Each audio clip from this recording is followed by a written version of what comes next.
world is full of people who are ready to just roll the dice. The world is full of a lot of rich people. So sometimes those two groups intersect and you see a giant bet being placed on something. Of course, sometimes big bets that do pay off. Somebody's betting on gold tripling in 1 year, then in effect, they're betting on World War III breaking out. Gold to triple in 1 year because that means something horrible happened. There's no good thing out there that will make gold triple unless it's somebody, some big government declaring that they're on a gold standard with gold at 3 times today's price. These shortages are real, and the fundamentals that flow from that are bullish. Own the good ETFs, own the big miners, own physical, and you'll do just fine over the next decade. The current precious metals market is being defined by a collision between extreme speculative bets and undeniable physical shortages. While some traders are rolling the dice on gold tripling within a year, such a move would likely coincide with a catastrophic geopolitical event,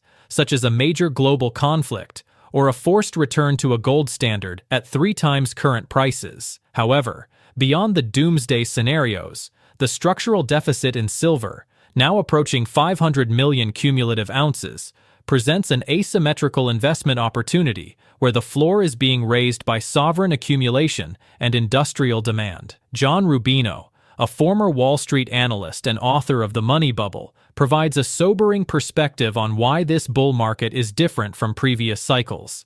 He argues that the everything bubble is reaching a breaking point, where the sheer volume of global debt is forcing central banks to choose between hyperinflation and a deflationary collapse. As the BRICS nations accelerate their de-dollarization efforts and major manufacturers scramble to secure physical silver for AI and green energy infrastructure, obtaining metal is becoming more important than its nominal price. For those looking to navigate the next decade, the strategy remains consistent. Balance your portfolio with high-quality producers, advanced developers, and physical bullion. This combination offers both wealth insurance against a monetary reset and the potential for catch-up trades in a market where physical availability is rapidly becoming the ultimate bottleneck. Now, we present the clips from John Rubino's interview. Before we continue to discuss this, please subscribe to our channel and activate the bell icon for timely updates. Thank you, and enjoy the video. It's hilarious to be talking about precious metals as crashing, like all the way down to 4,900 for gold and 72 for silver. Those would have been paradise prices just a couple of years ago. So it's a measure of how wild the precious metals bull market has been, that it feels almost catastrophic to be at these, historically incredibly high prices, just much lower than in the last few months. And first of all, it's to be expected that when you have a huge run like gold and silver have had in the last year, that you get a correction. That's just normal. There's an awful lot of people with profits to protect, and selling is one way you protect your profits. So a correction is to be expected in this kind of a bull market, and they happen in all bull markets. And you've got the ever-present manipulation going on out there, where COMEX raises the margin requirements to an unreasonable level, and that pushes down the price, or that dries up activity in the futures markets and causes the price to go down. That's happening too. And now, right this minute, this week's crash is mostly because the Chinese markets are closed because of a holiday, and they don't reopen again until the 24th. Today is the 17th, and they open again in 6 or so days. And that just leaves the U.S.-based futures contract speculators to play in this market, and they've decided to smash gold and silver, as we expected, because the COMEX and the other exchanges here are running out of physical silver, so they really need to strangle activity, especially the kind of activity where people are standing for delivery on futures contracts. And so this is a chance sent by heaven for them to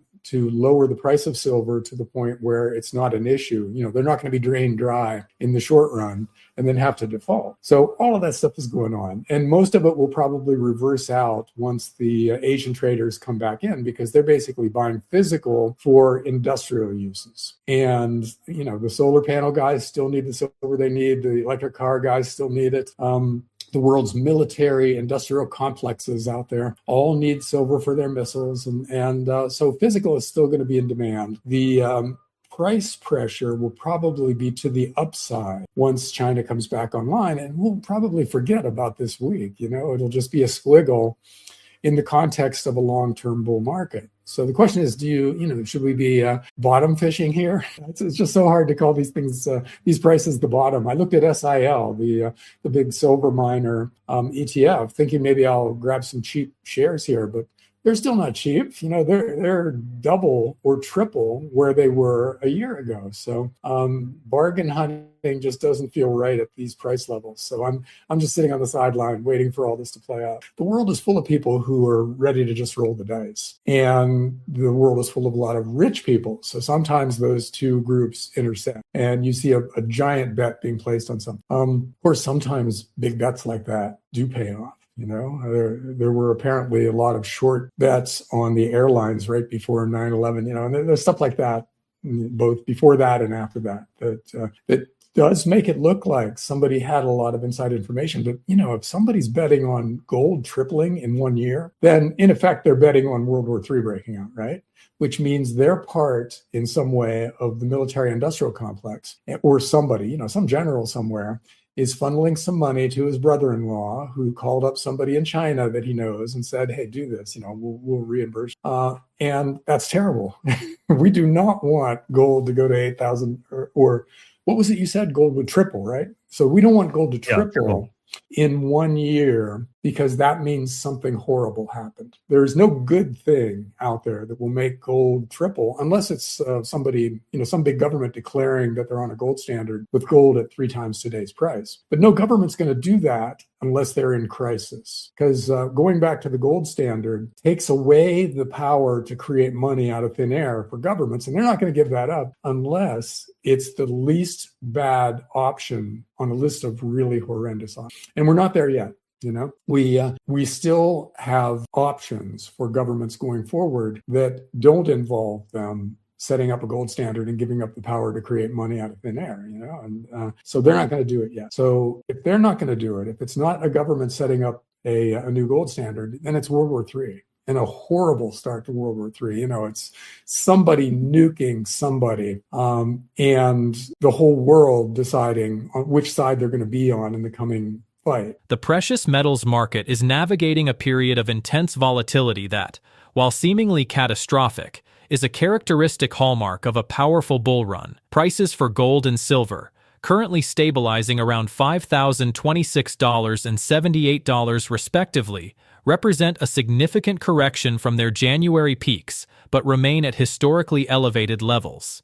This week's crash is primarily attributed to the closure of Chinese markets for the Lunar New Year holiday, which began on February 16th and is set to continue until February 24th. In the absence of physical demand from the East, Western futures speculators have seized the opportunity to aggressively test support levels, a move often used by exchanges to curb activity before major delivery deadlines. A critical technical catalyst is the upcoming first notice day for the March silver contract on February 27th, with open interest reportedly exceeding 400 million ounces and COMEX registered inventories hovering near 90 million ounces. The exchange faces an unsolvable equation if a significant percentage of contract holders stand for physical delivery. This systemic pressure, fueled by industrial giants in the solar, EV, and defense sectors, is forcing a decoupling between paper prices and physical reality. While Western retail sentiment may waver during these squiggles, the fundamental scarcity of silver ensures that once Asian traders return and the delivery mechanics are tested, the structural upward trajectory is likely to resume. Let's get back to the interview. Same thing with gold. Add gradually. You don't have to play the squiggles. Just buy what you can when you can and let the fundamentals play out. So I had Bill Holter on yesterday. I don't know if you saw my interview with him, but he was mentioning that first notice day coming on the 27th at the end of the month this month, that the COMEX was facing some pretty big delivery obligations. And if the prospect lies where they can't meet those obligations and they end up settling in cash, who knows what happens at that point? Have you been keeping up with this development? Oh, yeah. Well, that's part of the silver shortage story, that the industrial users of silver are buying as much as they can at whatever price they have to pay. And that is leading to a lot of commodities, or futures contract players who didn't used to stand for delivery to demand physical silver. And yeah, the COMEX is being drained dry, although what's happening this week might help them accumulate a little more silver and delay the inevitable. But the time is coming out there when the futures markets, it used to be just places where people gambled without ever expecting to get something as unwieldy as physical metal, as part of the process. Now they're starting to demand physical metal. And that's leading to the possibility of a default. And as you said, if they settle with cash, they'll say that's not a default. They'll say, well, we gave you cash, we gave you the value of the silver, but it will be seen as a default because if they had the metal, they would hand the metal over. And once that happens, you get the prospect of panic buying out there as people realize that they're out of silver and they need silver. If you're an electric car maker, you need X amount of silver in the coming year to keep your factory running. And so the price of silver becomes irrelevant when you're thinking in terms of availability. So you need this thing that keeps you from shutting down your factory and losing billions and being the laughing stock of the industrial world. So you pay whatever you have to pay. And if we have the metals exchanges start to default, then you have the prospect of that kind of a market. And you've got analysts out there saying, oh, silver $500 an ounce this year, and I would never make that kind of a prediction because that's a hell of a prediction. But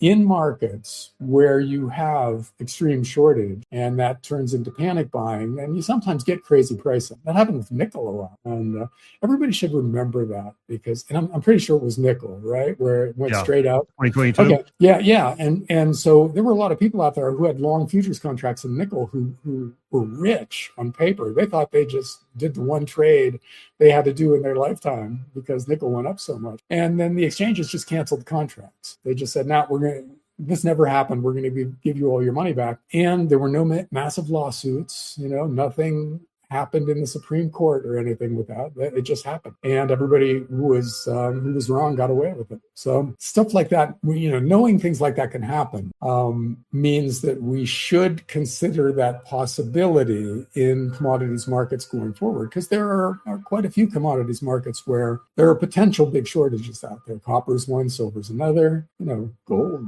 Who knows? And there are lots of rare earth elements and things like that that trade, but I can't pronounce their names. I have no idea what their fundamentals are, but their fundamentals are probably pretty favorable as we run out of all this stuff. So there's the potential for a lot of action in the futures markets. And, there's no way to know where it starts and what the final result is, but it could be pretty chaotic. And the chaos is probably going to be to the upside. So, it's a thing to pay attention to. It's because remember, it may not be in the government's interest to have the COMEX default because the government is now trying to stock a critical metals fund. Not a fund, what is it? Reserve, critical metals reserve. And it's not in their interest for the price of that stuff to go through the roof. So you could have the government weighing in some way or another. And all of this stuff is possible because the powers that be have gotten away with this stuff forever. I mean, why aren't all the bankers in jail from the great financial crisis, in 2008, 2009? They're not. They collected all-time high amounts of money after the banking system almost collapsed, but they paid themselves out record bonuses, and they got away with everything. There's like one guy who went to prison for the financial crimes committed back then. And like you said, they saved the nickel market when it didn't deserve to be saved. And so when things start happening now, expect a lot of stuff, a lot of rabbits to be pulled out of the hat. And we can't know what they'll be. We can't know who will do it or anything. That's why we shouldn't be involved in those markets, because you just have no idea how this is going to play out. But you do know in the long run that we're running out of silver, copper, gold, things like that. And that going increasingly long those things in relatively safe instruments will probably work out really nicely for you. So the crazy stuff should never be anything that an individual investor gets involved in. But I think the direction and the likely details of the crazy stuff that's coming will be good for gold, silver, copper, and a lot of other commodities going forward. We can't know the timing. We can't know exactly what happens in any given week, but these shortages are real, and the fundamentals that flow from that are bullish. So, own the good ETFs, own the big miners, own physical, and you'll do just fine over the next decade. And do not let this stuff with the COMEX and Shanghai and everything obsess you and keep you up at night, because your sleep and your health is really what this is all about. That's what you're going to buy with the money that you make over time. So you should never let your investing life deprive you of your sleep, and in that way of your health. Always focus on your own health first. And there are lots of ways to make lots of money without being kept up at night by this stuff. The current precious metals market is entering a phase where the price of immediacy is rapidly overriding the traditional paper pricing mechanism. As the February 27th first notice day approaches, the COMEX is facing a critical juncture where physical delivery obligations significantly outweigh the registered silver supply. While the exchange may attempt to settle these contracts in cash to avoid a technical default, such a move would be universally perceived as a failure of the system. For industrial giants, including manufacturers of electric vehicles and missiles, cash is an insufficient substitute for the physical metal required to keep factories operational and defense systems online. Investors must look beyond the short-term squiggles of daily price action and recognize that we are entering an era of systemic shortages across multiple commodities, including copper and rare earth elements. The 2022 nickel market crisis, where the exchange simply canceled profitable trades to save losing institutions, serves as a stark warning of the rabbits that can be pulled out of hats when the system is under duress.